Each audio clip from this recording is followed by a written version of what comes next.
Hey guys, Sci-Fi Guy 2094 here. Today I'm going to be talking about the 1979 Salem's Lot film. So this film is a 3 hour film because back in the day when it first aired, it was like a two-part miniseries. So this film is like 3 hours and I had to watch it like I pretty much watched half of it and then I finished the other half last night. So this film is about this writer who returns to like his hometown in Maine after being gone for some time, studying and writing books and things like that. Only to find out that the town is being overrun by vampires.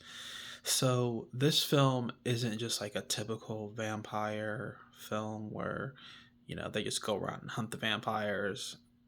So there's like exposition in this film and it's really good. There's there's like this house on like the outskirts kind of the town. The town is called Jerusalem's Lot, so they just call it Salem's Lot for short. But basically there's this old house, and throughout like the decades there have been like weird things that have happened. So one of the owners like killed his wife. Then like there was another instance where like these three boys went missing around the house, and like no one could ever really prove that like they were like kidnapped or anything like that. So they kind of just give like a little bit of history of this house. And so there's this one dude, like the main antagonist that we find out. He basically has this antique shop in town, and he's always talking about his business partner who's going to be coming and showing off these antiques, and like everyone in the town is like, oh, when is his business partner going to show up, when is he coming, and when's the antique house going to open up. And he's always just like giving them the runaround, like, oh, he's like this English guy, and he's like, oh, it will be soon enough, don't you worry. So basically this guy is his business partner is actually like the vampire. So it's kind of interesting, obviously, like I said, there's a lot of exposition. So he hires these three townspeople to basically pick up this cargo. They think it's just like cargo for like the antique shop, and they don't know what it is. So they put it in the back of their truck and then they haul it back to town. They actually see like they're like the guy's like, hey, there's something wrong with that crate, it's moving. And it gets like super cold and they're like, oh man, it's freezing in here. So they deliver it to the old house. The guy who owns the antique shop. They deliver it to his house, and he told them that they were supposed to put it in the cellar and then lock everything up, but they didn't do that. So the vampire, and they don't show this right away, but basically the vampire gets out. He starts feeding. One of the guys that did the job comes back, finds out that his dog is dead. And honestly, this is a really good suspenseful movie because we really don't even see the vampire straight away. There's like a lot of good storytelling going on with the main character who comes back and he meets this girl. She's like the girl next door type, but she was dating this bad boy and they had a thing, but now they don't. And then there's a scene later where like the dude beats up the main character.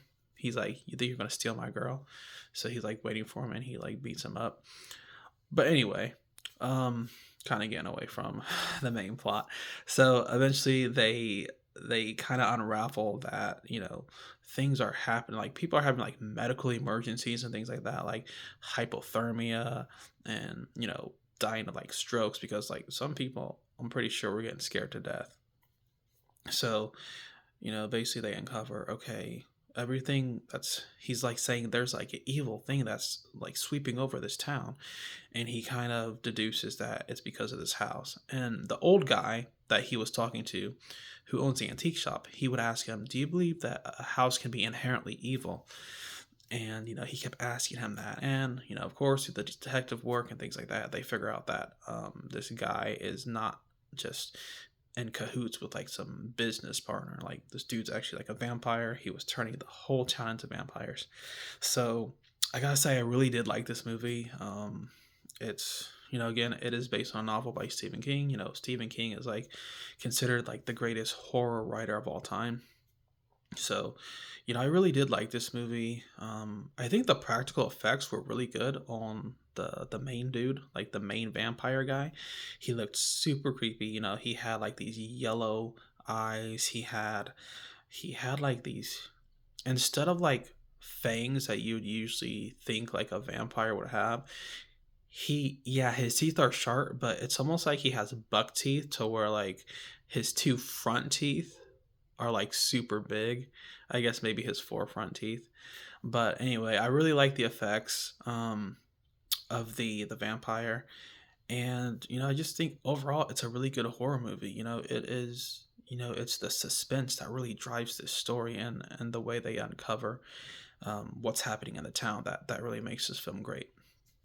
So, as far as like a vampire film, it's definitely older. If you're used to like the newer vampire films like Van Helsing and The Last Voyage of the Demeter, and um, what other like the underworld movies, then this is definitely going to be a different type of film if you haven't seen it before.